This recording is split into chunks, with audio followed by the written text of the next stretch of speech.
তেল দিল ইরান, ক্ষেপণাস্ত্র দিল চীন। ইসরায়েলের সঙ্গে রক্তক্ষয়ী দ্বন্দ্বের কয়েকদিন পরেই আকাশ থেকে আঘাত হানার জন্য তৈরি হচ্ছে তেহরান। গত মাসের শেষের দিকে যুদ্ধবিরতির দিনই বেইজিংয়ের তৈরি ভয়ঙ্কর ভূমি থেকে আকাশ ক্ষেপণাস্ত্র এসএএম চলে গেছে তেহরানে।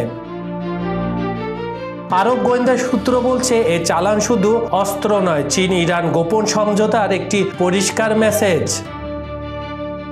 ইরান যার তেল এখন বিশ্ববাজারে নিষিদ্ধ প্রায়, সেই অপরিশোধিত তেলের বিনিময়ে কিনেছে চীনা ক্ষেপণাস্ত্র। চীনের কাছে যায় ইরানের 90% তেল, আর বিনিময়ে আসে চীনের আধুনিক অস্ত্র ভাণ্ডারে নানা রকম সরঞ্জাম। ইরান আগে থেকেই ব্যবহার করছে রাশিয়ার S-300 ও নিজস্ব খোরদাদ সিরিজ। এবার সেই লাইনে যুক্ত হলো চীনের ক্ষেপণাস্ত্র প্রযুক্তি। এই নতুন চালান কেবল প্রতিরক্ষা না, এটা একরকম যুদ্ধের প্রস্তুতি বলেও বিশেষজ্ঞরা দেখছেন। তাই বলাই যায়, মধ্যপ্রাচ্যের আকাশে বাড়ছে উত্তেজনা। চীন যখন সরাসরি ইরানকে শক্তি জুগিয়ে যাচ্ছে, তখন প্রশ্ন একটাই, নতুন জোটবদ্ধ বিশ্ব ব্যবস্থা তৈরি হচ্ছে নাকি নতুন যুদ্ধের দামামা বাজছে?